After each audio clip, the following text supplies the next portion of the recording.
Bonjour et bienvenue sur la chaîne YouTube de Bayo, la boutique aéronautique. Donc aujourd'hui, on est accompagné de Romain de chez Garmin une nouvelle fois. Il a pu se libérer pour nous présenter l'AD2 Mach 1. Donc merci beaucoup de ta présence. Merci Arthur, c'est un plaisir d'être là. Donc du coup, on va commencer par présenter l'esthétique de la D2 Mach 1 en comparant avec la D2R X10, donc qui sont les deux dernières montres qui sont présentées par Garmin. Tout à fait, Il faut savoir que la D2 Mach 1 est sortie en mars de cette année. exactement. Donc on est vraiment sur les dernières technologies que peut proposer Garmin en termes de montres. Ouais. Donc je te laisse déballer la Avec D2 Mach plaisir. 1, sachant qu'on a la D2R X10 juste à côté. Exactement. Juste pour compléter ce que tu viens de dire, Arthur, merci pour l'introduction. Effectivement, ouais, c'est les deux derniers modèles de la gamme montre aviation chez Garmin. On avait rappelé un petit peu l'historique l'autre fois sur la vidéo de lancement de la X10, avec le lancement de la première D2, D2 Bravo, Charlie, Delta, etc. N'hésitez pas à aller voir du coup la vidéo qu'on avait fait sur la D2 RX10 si vous voulez Exactement. avoir plus d'informations sur la technologie à l'intérieur. Ouais. Et donc vraiment, enfin, la grosse nouveauté de cette nouvelle génération, en parlant des deux montres, hein, c'est vraiment l'arrivée des écrans AMOLED. Donc comme tu le sais, hein, la technologie évolue rapidement, que ce soit sur l'avionique au niveau de Garmin. Et du coup, ça se retrouve également au niveau de l'électronique grand public et donc de nos montres spécifiques à aviation. Donc on avait lancé en premier lieu la X10 qui a suivi un peu le lancement des montres de la gamme Venue chez Garmin. Elles ont une plateforme similaire, hein, une plateforme assez identique. Donc la X10, c'est la première montre qui arrivait avec vraiment l'AMOLED chez Garmin. Et donc on a suivi de peu derrière avec vraiment le fer de lance, hein, le haut de gamme de la montre aviation aujourd'hui chez Garmin, donc avec la D2 Mach 1 qui est le remplacement direct de la D2 Delta PX. Et donc qui va reprendre beaucoup de fonctionnalités qu'on avait sur la Delta PX. Bien sûr, on a rajouté des nouvelles choses, on a encore amélioré l'autonomie, et puis on a ce super écran AMOLED touchscreen qu'on va avoir. On va en parler dans un instant. Exactement. On y va pour l'unboxing. Donc, ouais, on a une assez belle boîte, hein. On est vraiment sur un produit qu'on a voulu un petit peu haut de gamme. Euh, bon, là, celle-ci a déjà été déballée, hein. C'est vraiment mon modèle à moi, mon modèle de démonstration. Donc en termes de prix, on est sur 1500 alors 1499,99 pour être précis, pour du coup la version en cuir. Sinon, on a 100 € de plus pour la version titane. C'est vrai que c'est une question de goût, hein. On a toujours ce système, hein, de quick fit, hein, où on peut remplacer les bracelets aisément. Donc on a des clips à l'arrière, hein, qui permettent de démonter le bracelet pour pouvoir effectivement soit passer d'un bracelet titane à un bracelet silicone, ce qui est très pratique pour le sport par exemple, ou alors vraiment de repartir plus tard sur un bracelet cuir ou autre. Est-ce qu'on est sur les mêmes dimensions en termes d'écran?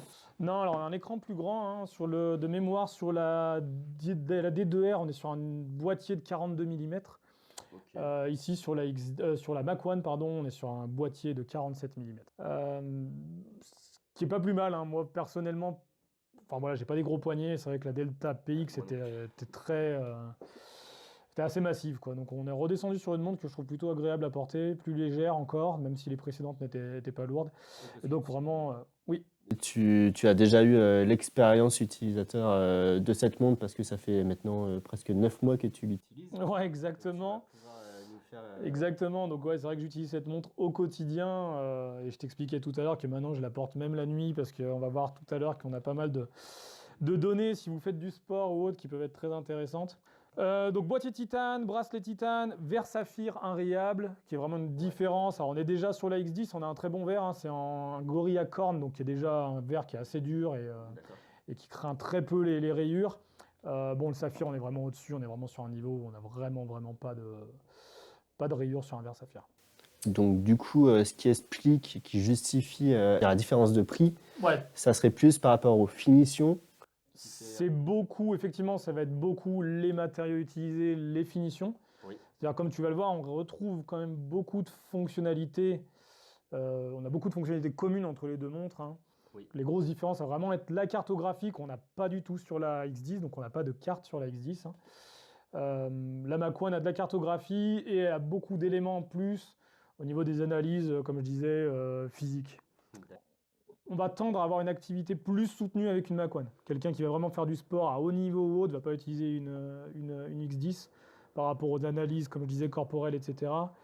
Et c'est vrai que du coup, ces boutons, quand on est vraiment dans de l'action pure et dure, quand on est en train de courir, de faire de l'alpinisme, des choses comme ça, du ski, peu importe, l'utilisation du tactile, en fait, n'est pas pratique du tout.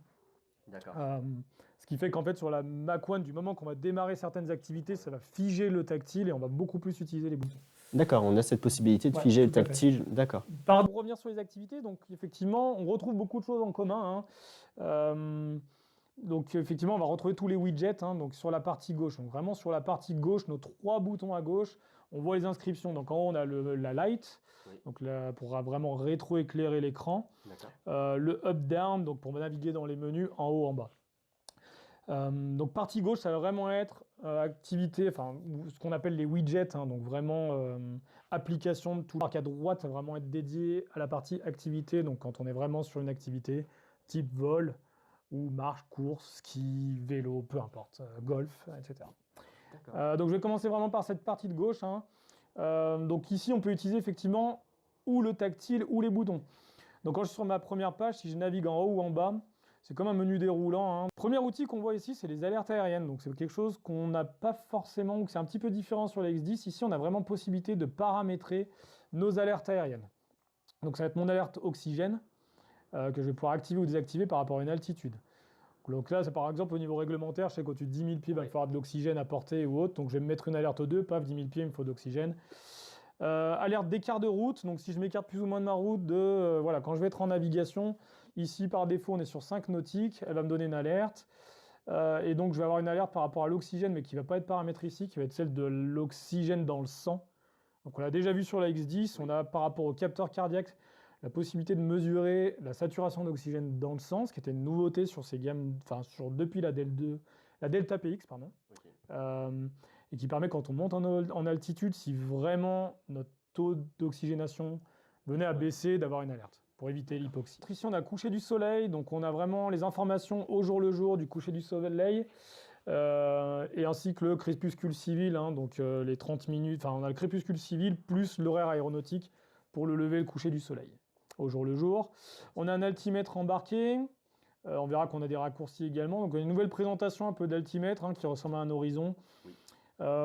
Ici l'altimètre, on va pouvoir paramétrer manuellement le réglage barométrique, soit le récupérer depuis le métard. Les infos de terrain. Donc ici, par défaut, ça va prendre des informations, quand vous avez paramétré votre montre pour la première fois, informations de terrain favoris. Personnellement, je vole depuis Lima Fox, Lima Sierra, donc Grenoble-Saint-Joire. Donc si j'appuie ici, je retrouve, en fait, je suis connecté à ma montre et j'ai les informations en temps réel de ce qui se passe à Saint-Joire. Donc ici, j'ai la météo tout de suite. Donc je vois que c'est en condition VFR. Et je crois que si j'appuie ici, j'ai un décodage. Voilà, j'ai le métard et puis je vais avoir les tafs également en descendant. Donc voilà, je peux avoir toute la décomposition, hein, donc des tafs également pour le terrain. Donc ça provient de mon téléphone. Il me faudra toujours une connexion à mon téléphone pour pouvoir récupérer les données à jour. Donc voilà, là c'est spécifique à mon terrain favori. Je vais retrouver d'autres informations, les fréquences disponibles sur le terrain, les infos de piste, donc les axes de piste, hein, ici 0,927 et la longueur de la piste, donc 10 000 pieds. Et les infos sur l'aéroport, donc par rapport à ma position actuelle, quel relèvement, donc quel cap il faut que je prenne pour rejoindre le terrain, ma distance au terrain, donc 95,2 nautiques, etc. Donc à tout moment, voilà, j'ai cette information sur mon terrain favori, et on va voir qu'on peut retrouver toutes ces infos également sur n'importe quel terrain. On peut rajouter qu'un favori, et il y en a pas. On a un seul favori. Et c'est celui également qu'on retrouve sur la première page, donc hein, ici, sur mon cadran de base. J'ai LFLS avec la condition météo actuelle, donc on est en cave OK, on est clear. Le petit logo qui représente la piste active, donc avec la petite flèche orange qui nous indique la direction du vent. Voilà. Donc je reviens sur mes widgets. Autre fuseau horaire, si vous avez l'habitude de voyager, on peut paramétrer un certain nombre de fuseaux horaires ici. Le compas, les pas, donc voilà, là on rentre vraiment sur les activités physiques. Un peu plus général. Voilà, un peu plus général, qui ne sont pas forcément dédiées à l'aviation, donc le nombre de pas. Donc ça va être votre nombre de pas faits dans la journée. Vous pouvez voir également votre historique des pas sur une semaine et plus. Vous pouvez mettre des objectifs de pas, hein, donc là par défaut, ça peut être un nombre de pas que vous avez rentré, ou ça peut être également automatique. Plus vous en faites, plus ça va vous demander d'en faire, etc.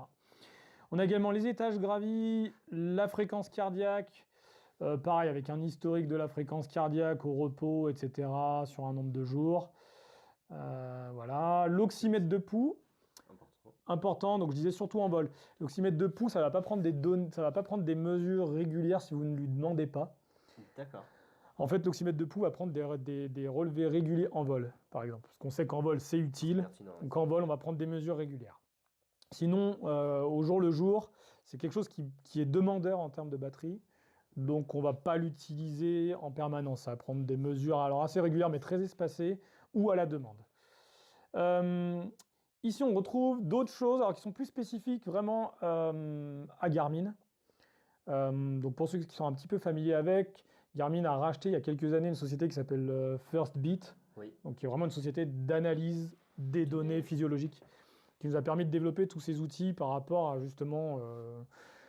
ça a vraiment commencé avec les données cardiaques et les capteurs au poignet qui ont permis vraiment d'avoir beaucoup d'analyses. Donc aujourd'hui, on a des outils comme le Body Battery. Alors le Body Battery, c'est vraiment... C'est ton pourcentage de forme. Voilà, en fait, ça va nous donner un état de notre forme générale. D'accord. Donc quand je dors, ça recharge. Quand je fais des activités ou autres, ça décharge. Donc voilà. On va avoir vraiment toutes les phases de sommeil qui sont analysées ici. Donc le sommeil paradoxal, le sommeil profond, les phases d'éveil, etc. Et ça va vous donner également un score pour votre sommeil, qui va pareil de 0 à 100. Ça, c'est des technos qu'on peut retrouver dans n'importe quel type de montre. On le retrouve aujourd'hui sur pratiquement toutes les montres Garmin, effectivement. Donc on va retrouver effectivement le body battery sur la X10 également, le sommeil sur la X10 également. Après, ce qu'on va en faire de plus sur la Mach 1, c'est vraiment pour, comme je disais, les athlètes. On va être capable de réunir toutes ces données et on va le voir dans une seconde, de vraiment compiler tout ça pour donner un état général de forme, mais vraiment axé plus sportif. On rentre vraiment dans la phase un peu sportive, donc ici la VO2 max, c'est vraiment une donnée par rapport à votre volume. Alors c'est plus un volume cardiaque, c'est vraiment un volume pulmonaire maximal. Oui. Donc ça va vraiment parler plus aux sportifs qui font vraiment du vélo ou de la course à pied un petit peu poussée. Et par rapport à ça, en fait, ça va vous donner également des estimations. Donc par rapport en courant régulièrement, en faisant du sport régulièrement, la montre vous donne une estimation de votre VO2 max en fonction des activités. D'accord. Votre seuil lactique, etc. Elle va aussi vous donner des prédictions sur différentes distances. Okay. Par exemple, pour la course à pied, elle me donne mes prédictions. Quel temps je peux faire sur 5 km, 10 km, semi-marathon, marathon. Tu es en train de dire que tu es un grand sportif. Non, pas vraiment, vu les temps annoncés. Bon, pour certains, ce sera, voilà, pour certains, c'est bien, pour d'autres, ce sera beaucoup moins bien. Baromètre, température. Donc, température, on l'a souvent au poignet, donc c'est toujours un petit peu faussé. Ça, j'en reparle souvent, mais là, par rapport à la température ambiante, on ne doit pas être mal. 24 degrés, c'est à peu près ce qu'on doit avoir, peut-être. Mais comme tu l'as pas sur ton poignet. Voilà, quand on l'a au poignet, souvent, ça prend la chaleur corporelle. La température du corps fait que. On est toujours un petit peu plus chaud.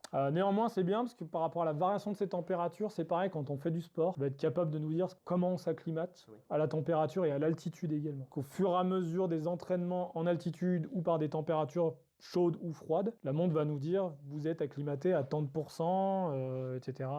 ou à telle température. Données, alors vraiment plus poussées encore dans l'aspect sportif, c'est vraiment une donnée très récente, c'est quelque chose qu'on a rajouté il y a 2 mois, il me semble, donc c'était pas disponible à la sortie de la montre, ça a été mis à jour récemment, c'est ce qu'on appelle la variabilité de la fréquence cardiaque. En fait, ça mesure les millisecondes qu'il y a entre les battements de votre cœur. Donc en fait, le cœur est assez régulier, mais il y a des millisecondes. Alors on voit que moi, par exemple, il y a 63 millisecondes d'écart entre les battements, enfin de variabilité entre les battements de mon cœur. C'est pas tout à fait régulier. Là, on est vraiment sur du sport. Voilà, et donc là, vraiment sur du très haut. Donc, il faut porter vraiment la montre H24 pour que ce soit précis. Okay.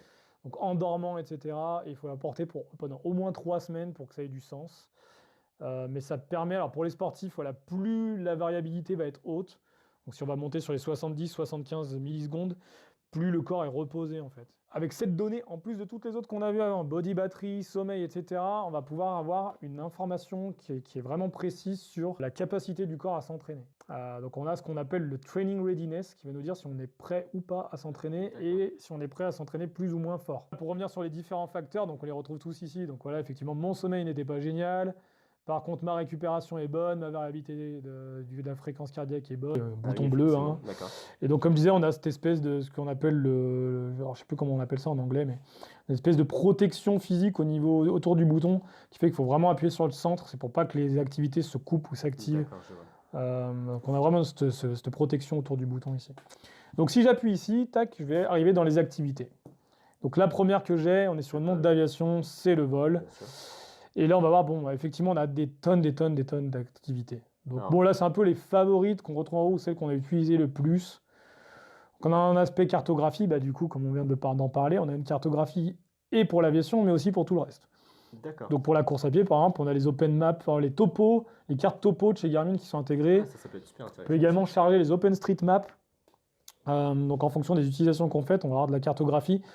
Et pour la randonnée ou la course ou autre, j'avoue que c'est quand même très utile. Voilà. Après, voilà, on va retrouver donc vraiment la course, la rando, toutes les activités de musculation, y compris de fitness. Ouais, tout à fait. On en a plus que sur la, on en a un peu plus que sur la Il y en avait X10. déjà énormément Ouais. sur la X10. Le rameur, la marche, on peut en créer. Bon, le tennis, le golf qui est plus poussé aussi sur celle-ci. Pour revenir sur notre vol, donc voilà, j'arrive sur le vol, je vais appuyer sur mon bouton activité et ici, j'arrive donc vraiment dans mon activité vol. Donc là, on voit ici que le GPS est en recherche. Oui. Donc Orange, il est en recherche, il a presque capturé le GPS. On est à l'intérieur, alors je ne sais pas si du coup on va... Ah, si. Bon.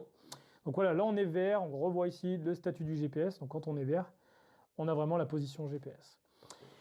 La montre, par défaut, va démarrer automatiquement, c'est-à-dire que du moment qu'elle va détecter une vitesse verticale, donc au décollage de l'avion, en fait, elle va démarrer l'activité. Si on a oublié de la lancer, elle va se lancer un peu toute seule. Okay. Donc tout ce que je viens de faire comme étape, en fait, du moment qu'on décolle, on n'a pas besoin de le faire, elle va le faire automatiquement. D'accord. Par contre, si on veut vraiment avoir un temps bloc où on a démarré depuis le démarrage du moteur, etc., c'est mieux de le démarrer à la main. Donc on a démarré, ouais, on a mis un go-to. Hein, donc maintenant, on voit qu'en plus de notre flèche bleue, alors je vais revenir. En plus de notre flèche bleue, ici en haut, on a en plus une flèche magenta hein, qui nous indique. Alors on perd un petit peu le signal GPS, on est en intérieur, mais qui nous indique toujours en fait la route à suivre. D'accord. Voilà. On a l'heure en local, on a l'heure UTC toujours, le temps à destination, donc là on n'est pas en mouvement, mais dès qu'on se mettra en mouvement, qu'on aura une vitesse, ici on aura un temps estimé à destination. Information sur le nearest, donc toujours en cas de déroutement, c'est quelque chose qui est assez utile, on a toujours l'information du terrain le plus proche. On a une autre page qui va nous regrouper toutes les informations de santé, donc comme je disais tout à l'heure, pendant qu'on est en vol, on va avoir tout ce qui est fréquence cardiaque, saturation en oxygène, fréquence cardiaque max, stress, etc., qui vont être enregistrés, qu'on va pouvoir retrouver sur une page dédiée. Et on va avoir une alarme également si on a une saturation en oxygène qui commence à baisser. Ça c'est intéressant, comme on le disait tout à l'heure. Ça va réduire les risques d'hypoxie. Bien sûr. Et puis on a toujours, donc, comme tu le disais, hein, quelque chose qu'on n'aura pas du tout sur la X10, de la cartographie. Donc ici on retrouve une carte. Donc on va pouvoir, en appuyant ici à gauche, faire un zoom cadrage. Donc on va retrouver les points de navigation directement sur la carte. Ce qui est intéressant aussi, c'est qu'en appuyant sur ces deux boutons opposés, du moment qu'on est connecté au téléphone, on va pouvoir charger la météo. Donc on va pouvoir visualiser la météo animée sur la cartographie. Donc là ici on voit qu'on a un petit peu des cellules, alors on est sur du vert toujours, donc ça va. Mais on est un peu d'intempéries. Et donc on va avoir plus ou moins en fonction du zoom ou autre, les zones avec voilà, des intempéries ou autres. Donc ça va partir du vert vers le rouge, vers le violet en cas de vraiment d'intempéries graves. Puis là on revient sur donc, notre plateau directionnel, hein, le pseudo HSI. Qui est assez sympa. Donc où on voit notre cap magnétique, on voit notre route avec la flèche magenta. Oscar X-Ray, 33,6 nautiques, le temps à destination. Ouais, le menu n'a pas changé. Voilà, le menu n'a pas changé et les déviations par rapport à la route.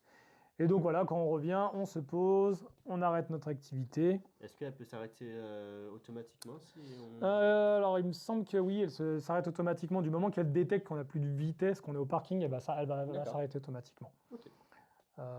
Voilà, donc ici on peut enregistrer, reprendre plus tard, retour au départ, c'est toujours les mêmes options qui nous sont proposées. Et après on peut retrouver les données de son plan de vol sur l'application. Exactement, donc après l'idée c'est qu'on puisse retrouver toutes ces infos-là sur l'application Garmin Connect. D'accord. Également, on peut transférer toutes les informations qu'on a enregistrées dans la montre vers le logbook virtuel. Okay. Donc c'est stocké sur flygarmin.com et on peut générer des entrées logbook directement avec les vols qui sont enregistrés par la montre. Super. Que dire de plus là-dessus? On peut également connecter à Garmin Pilot.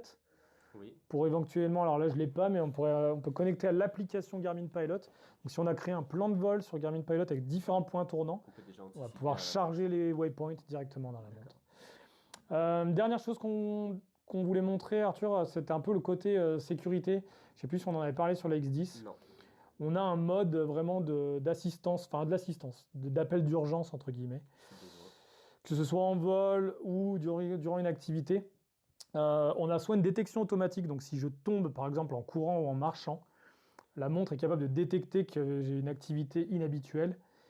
Et du moment que je l'aurai paramétré, elle va envoyer un message d'urgence aux personnes que j'ai déclarées comme étant mes contacts d'urgence, que j'ai paramétrés.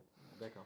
Un autre moyen, c'est de laisser appuyer le bouton en haut à gauche. Donc si je laisse appuyer le bouton en continu, et on va le voir ici, tac, hop là, voilà. Et là, dans 10 secondes, elle envoie une alerte avec donc assistance en cours, envoi d'une alerte. On n'envoie pas directement au secours, on envoie vraiment à la personne qu'on a paramétrée comme contact d'urgence. D'accord. Ce que ça va faire, quand j'arrive au bout des 10 secondes, c'est que ça va envoyer un SMS à cette personne en disant j'ai besoin d'aide, Oui. et en envoyant ma position GPS sur une carte type Google Maps, donc pas besoin d'application. On n'a pas parlé de la batterie, du coup je reviens sur la batterie. Oui, L'autonomie, donc on est réellement sur une autonomie de 11 jours. On donne pour 11 jours. Qui est plus importante. Qui est plus importante que sur la X10, qui est plutôt sur une batterie qui va durer 6-7 jours sans activité GPS. On peut utiliser le GPS en continu sur plus de 24 heures sur la Mac One. On va être plus limité sur la X10, j'ai pu les donner en tête, mais on doit être sur une dizaine d'heures pour la X10. On retrouve le même chargement, le même chargeur. On retrouve exactement les mêmes ports de chargement avec les petites pins à 4 points ici. Là. Donc voilà. Est-ce qu'elle est lourde? Non, on est vraiment sur un boîtier fer. On aurait pu, hein. Enfin, on aurait pu croire qu'il y avait. Ouais, tout à fait. Et là encore, on est sur le bracelet titane. Voilà, quand vous voulez passer sur du sportif et donc passer sur le silicone qu'on a ici, on allège encore plus la montre. Ou le cuir. Ou le cuir également, ouais, tout à fait. Voilà, donc on a toute une gamme de bracelets qui peuvent venir en complément également. Mais voilà, à la livraison, effectivement, on choisit soit le modèle titane, soit le modèle cuir. Et avec chacune d'entre elles, on fournit un bracelet silicone pour les activités sportives. Eh ben, merci pour cette présentation très complète, encore une merci fois. Arthur, ouais, je ne sais pas si tu arriveras à en faire une vidéo très courte. Mais... on fera ce qu'on peut. Voilà, merci beaucoup de votre attention en tout cas, en espérant avoir pu vous donner pas mal de renseignements sur ces montres Garmin. Bah, c'est vrai que cette vidéo a été très demandée, donc merci d'être venu pour la faire. Et puis dans tous les cas, tu reviendras pour les prochains produits avec Garmin si besoin. Avec grand plaisir. Merci en tout cas pour votre fidélité et puis à la prochaine fois pour une nouvelle vidéo. À très bientôt. Au revoir.